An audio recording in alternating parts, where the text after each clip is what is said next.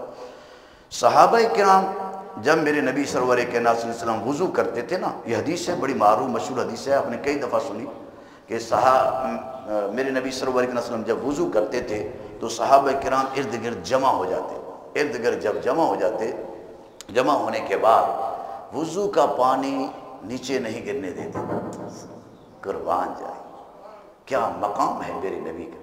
یہ کس نے کہا ہے ان کو؟ میرے نبی نے حکم دیا ہے کہ ایسا کیا کرو؟ بولیے نہیں، اللہ نے کہا ہے قرآن میں، بولیے اللہ نے کہا ہے قرآن میں کہ جب میرے نبی وضو کریں تو وضو کا پانی نیچے گرنے نہ دیا کرو، بلکہ اپنے ہاتھ کے اندر لے کر چہرے پر مس کیا کرو۔ نہیں، نہ ہی اللہ نے حکم دیا ہے قرآن میں اور نہ ہی میرے نبی نے کہا ہے۔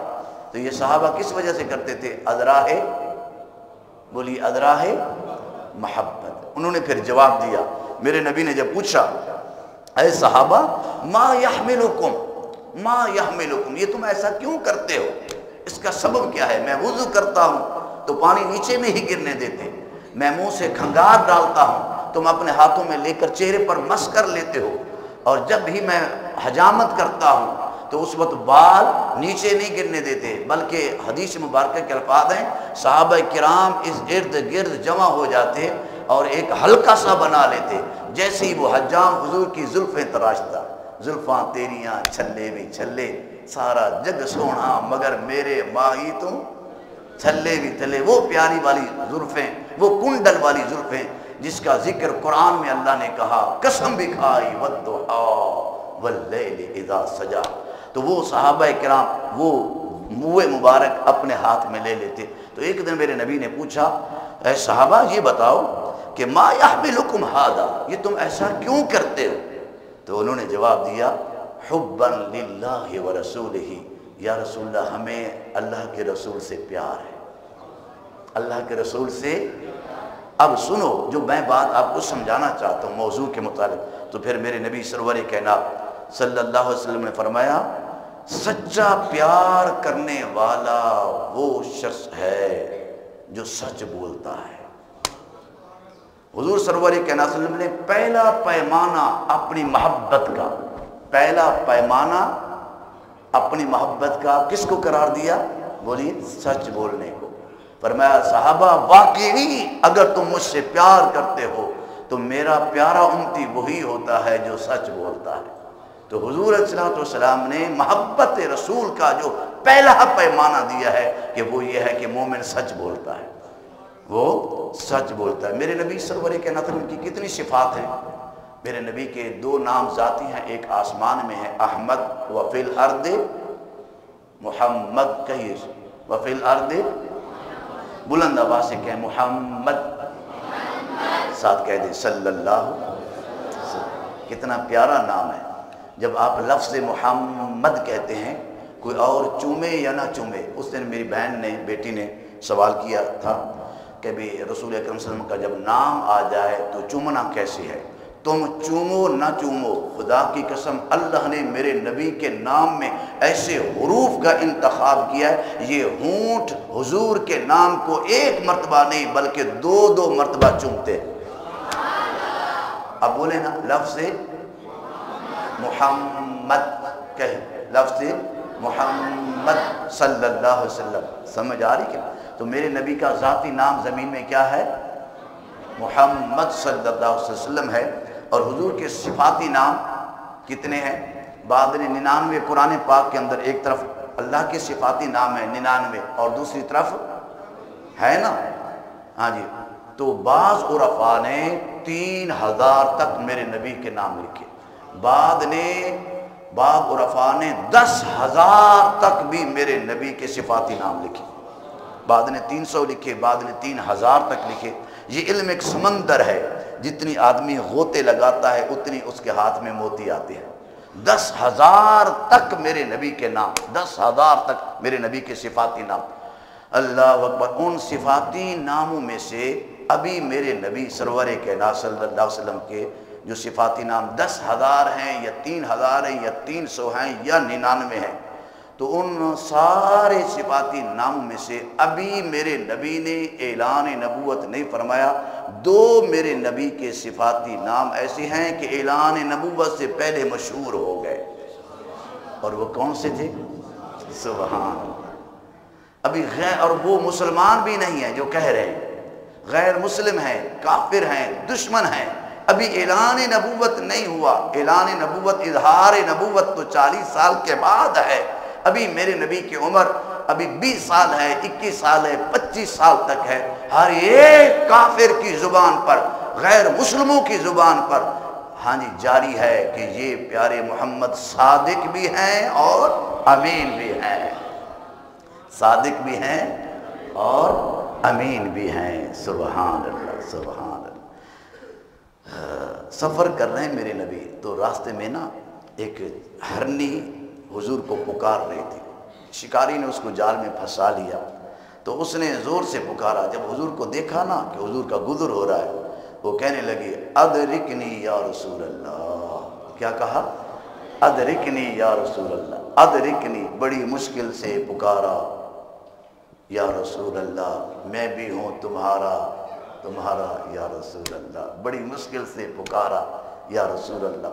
میرے نبی آنکھیں دو جہاں آواز سنی، ادرکنی یا رسول اللہ، میرے نبی نے ادھر دیکھا، کوئی آواز دینے والا تو دے رہا ہے لیکن کوئی آدمی نظر نہیں آ رہا۔ پھر میرے نبی نے ادھر دیکھا، آواز آ رہی ہے، میرے نبی پھر جدھر آواز آ رہی تھی ادھر تشریف لے گئے، تو دیکھا کہ ایک ہرنی ہے وہ جال میں پھنسی ہوئی ہے، تو میرے نبی کو دیکھ کر خوش ہو گئی، کہنے لگے یا رسول اللہ یہ آپ کا صحابی ہے، سبحان، مجھے جال میں پھنسا دیا ہے، میں رب کی تقدیر پر راضی ہوں، میں رب کی تقدیر پر راضی ہوں، لیکن ایک چھوٹی سی گزارش ہے، میرے چھوٹے چھوٹے بچے ہیں، وہ پیچھے بھوکے ہیں، ابھی وہ چل پھر نہیں سکتے، ابھی نئے نئے پیدا ہوئے ہیں، تو یا رسول اللہ میں یہاں چرنے آئی تھی، تو اس کو کہہ دیں میں آپ سے سچ بولتی ہوں، میں آپ سے سچ بولتی ہوں، آپ مجھے چھڑوا دیں، میں دودھ پلا کر واپس آ جاؤں گی، صبح میں دودھ پلا کر واپس آ جاؤں گی، میں آپ سے بولیے، میں آپ سے